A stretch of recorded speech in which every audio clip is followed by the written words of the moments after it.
Hello, dear student of 10th class.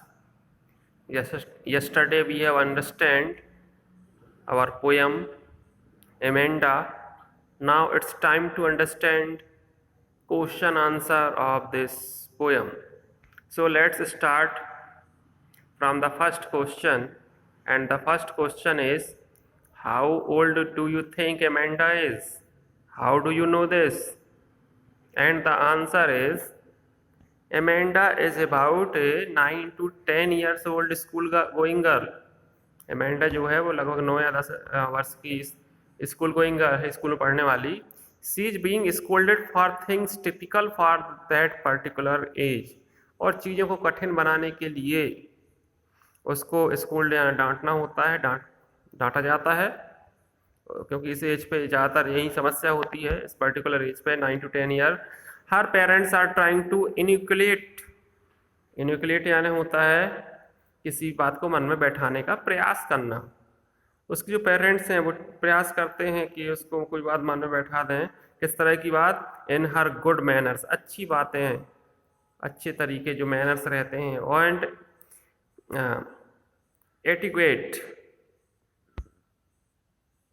Etiquettes meaning होती है मतलब शिष्टाचार. तो अच्छे मैनर्स, तरीके और अच्छा व्यवहार और शिष्टाचार सिखाने का प्रयास करते हैं parents. Amanda is very innocent and immature, क्योंकि एकदम भोली भाली है एमेंडा और इमेच्योर है, अपरिपक्व है. And the question number second is, who do you think is speaking to her? आपको क्या लगता है कौन बात कर रहा है उससे?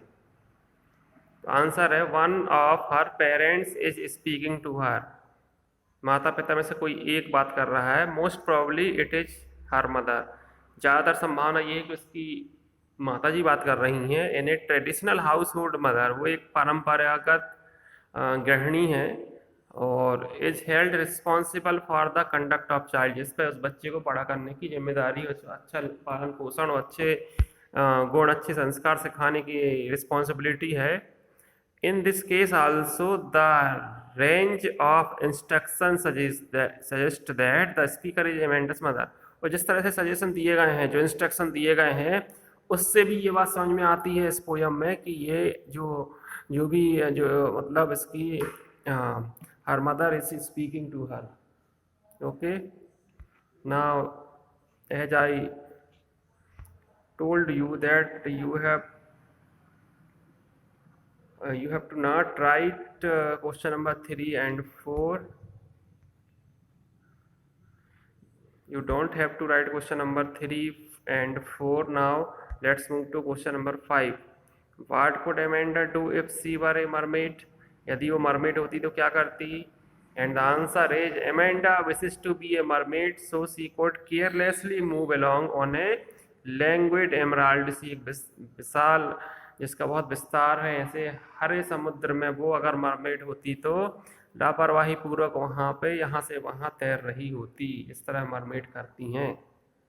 सी just wishes to be carried away by the green sea waves. वैसे इच्छा करती है कि जो उस हरे समुद्र की जो लहरें हैं उसको बहाती जाएं, बहा ले जाएं, स्लोली, धीरे धीरे. एंड ग्रेजुअली का मतलब यही होता है धीरे धीरे उस हरे समुद्र की लहरों के माध्यम से बहती रहे. Amanda longs for a place where she is all by herself, as her happiness is not dependent on any other human beings. Amanda की इच्छा है कि एक ऐसा स्थान हो जहाँ पे वो एकदम अकेली हो और उसकी जो खुशियाँ हैं वो किसी दूसरे मनुष्य पे निर्भर ना करती हों. She desire to be a mermaid because for a child, वो मरमेड बनने की इच्छा जाहिर करती है क्योंकि एक बच्चे के लिए mermaid is a symbol of freedom and wonder. क्योंकि मरमेड जो है वो एक तरह से प्रतीक है आज़ादी का, स्वतंत्रता का और आश्चर्यजनक दुनिया का. And the next question, question number 6 is Amanda an orphan? Why does she so? क्या अमेंडा वास्तव में अनाथ है? ऐसा क्यों कहती है? तो हम जानते हैं कि नहीं है. No, Amanda is not an orphan though she wishes to be one. हालांकि वो ऐसा सोचती कि काश में अनाथ होती. She is so much stressed with the continuous nagging of her parents. वो इतनी ज़्यादा स्ट्रेस, इतनी ज़्यादा निराश है क्योंकि लगातार उसके माता पिता उसकी टांग खींचते रहते हैं, उसको परेशान करते हैं, डांटते हैं, that she imagine herself to be better without them. तो ऐसा उम्मीद करती है वो कि इससे अच्छा तो मैं अनाथ होती तो शायद ज़्यादा अच्छा जीवन होता मेरा। हालांकि बच्ची है इसलिए वैसे बारे सोच रही, वहाँ की ये तो सही बात नहीं है। The mayor presence of her parents around her depressed her. Mayor यानी होता है नाम मात्र का, नाम मात्र की उपस्थिति भी उसको अपने पेरेंट्स की उसको निराशा के सागर में डुबा देती, डिप्रेस कर देती है। Amanda is a little girl who seeks golden silence and sweet freedom. Amanda एक ऐसी लड़की है जो कि खोजती है सुनहरे शांतिपूर्ण वातावरण को, गोल्डन साइलेंस को, और स्वीट फ्रीडम, और एकदम मीठी लगने वाली स्वतंत्रता को खोजती है वो। She wishes to roam around street. वो इसकी इच्छा है कि वो सड़कों पे ऐसे घूमती रहे। And draw pattern with her bare feet. और अपने नंगे पैरों से वो जो डस्ट में क्या बना सके, कुछ पैटर्न बना सके। Indeed it is horribly depressing that Amanda expect being an orphan. लिखा भी है अंत में, देखो कि वास्तव में एक बहुत ही भयानक रूप से निराश करने वाली खबर है, या एमेंडा की इच्छा है कि वो एक ऑर्फेन बनना चाहती है, एक अनाथ बनना चाहती है, अपने माता पिता को अपने जीवन से अलग करना चाहती है। पर एक बच्ची है तो उसको इतनी समझ नहीं है। पहले बता चुका है यहाँ पर कि Amanda is a immature and innocent girl. And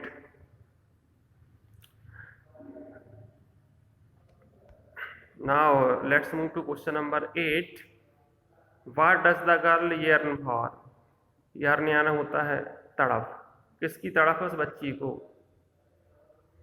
क्या चाहती है वो, बहुत ज़्यादा इच्छा किस बात की है। what does this poem tell you about Amanda? और ये जो पोयम है अमेंडा के बारे में क्या बताती है, वही क्वेश्चन है। And the answer is a girl like Amanda yearn for freedom and space for herself.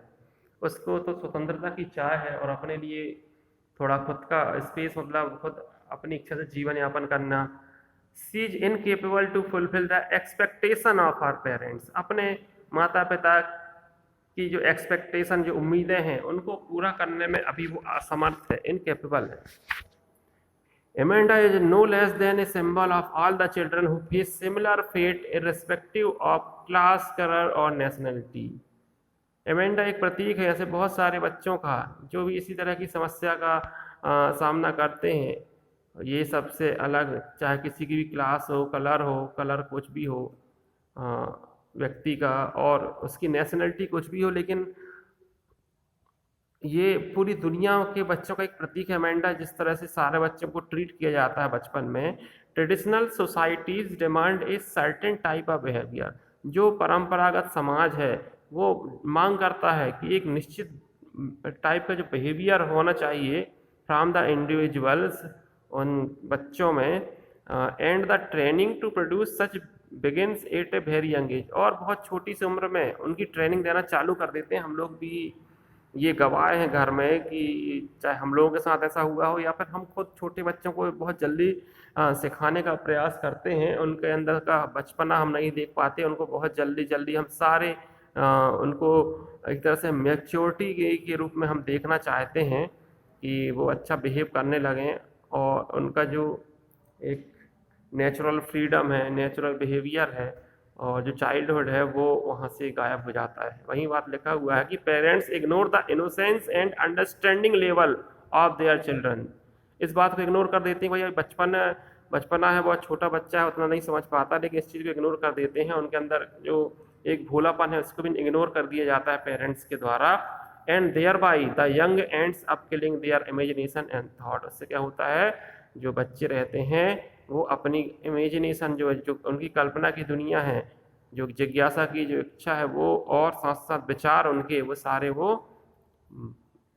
मार दिए जाते हैं। इन विचारों को, उनके इमेजिनेशन को, उनकी थॉट्स को मार दिया जाता है, और जल्द से जल्द वो एडल्टहुड में प्रवेश कर जाते हैं। So okay, now I thought you have understand question answer of this poem in a better way.